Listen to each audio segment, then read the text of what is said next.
Guitar tips,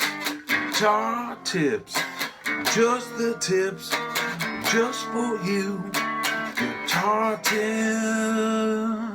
yeah.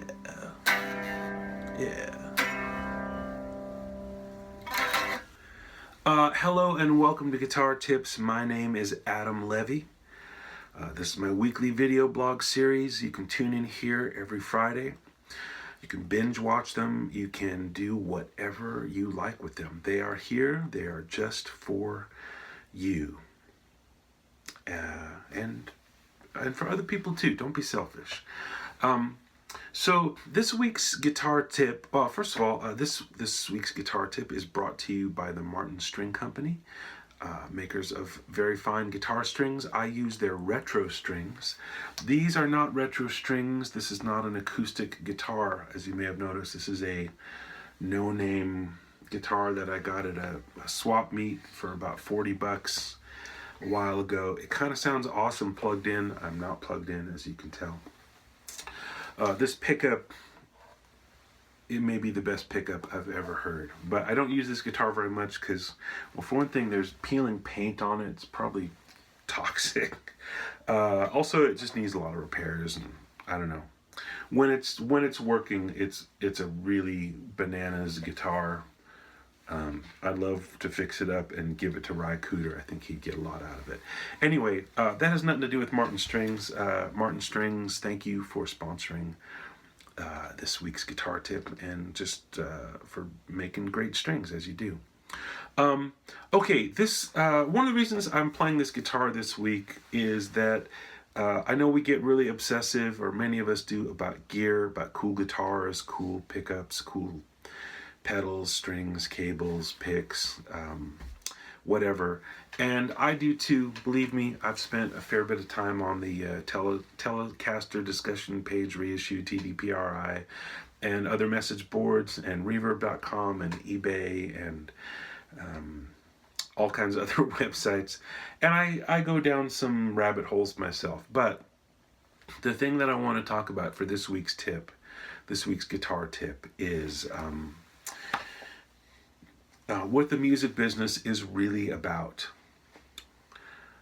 Guitar tip, what the music business is really about, okay?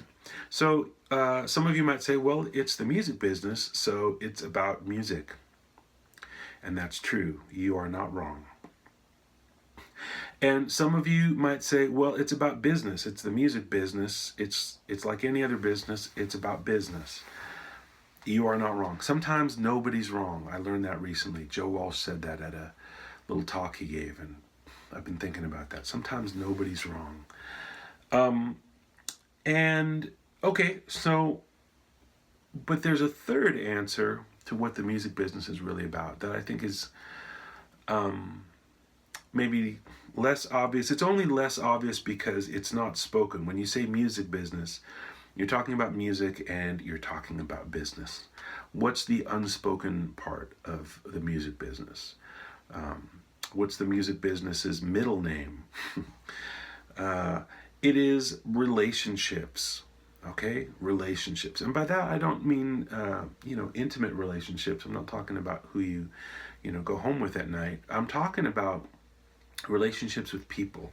If you're trying to get a gig at a club, say, for example, from the outside, that club may seem monolithic, but remember, somebody books that club, books the music at that club, and that person is a person.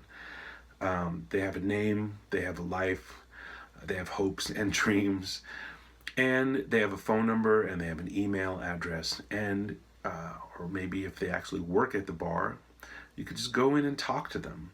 They are people. If you want to play at that club, you might have the most awesome band in the world. You might have made a fantastic demo. But until you can establish some kind of rapport with that person at that club, it doesn't matter how good your band is, doesn't matter how great your demo sounds. It's about relationships. So that's a kind of a relationship. Another kind of relationship could be who you hire to play with you in your band. Generally, you want to hire the best musicians that you can. And that's cool.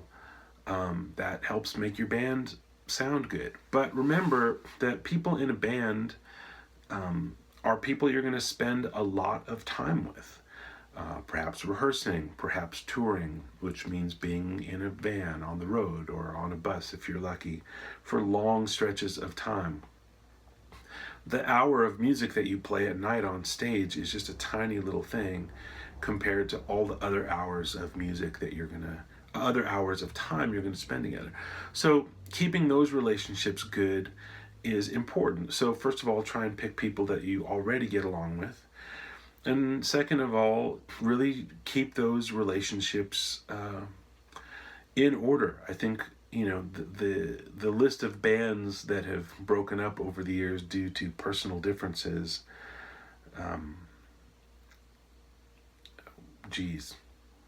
where do you start? Where do you end? There's probably a band breaking up right now. Try to maintain relationships. Sometimes you can't. That's okay.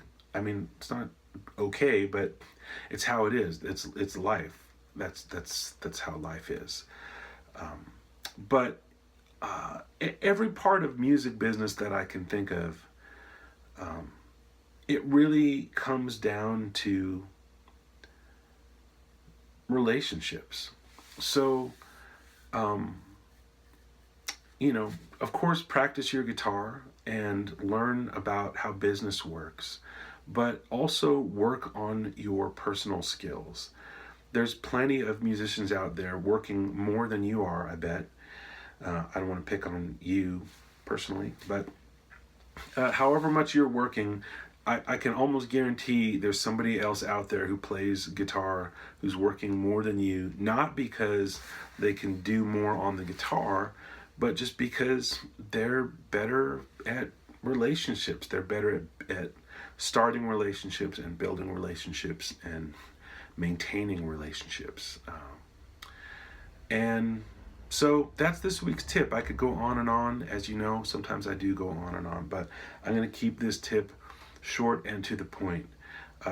What the music business is all about is, besides music and business, is relationships. So work on that. Practice that every day. Practice being good at relationships.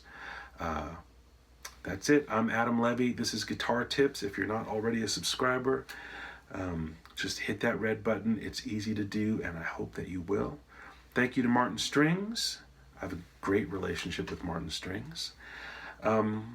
Stay tuned and take good care.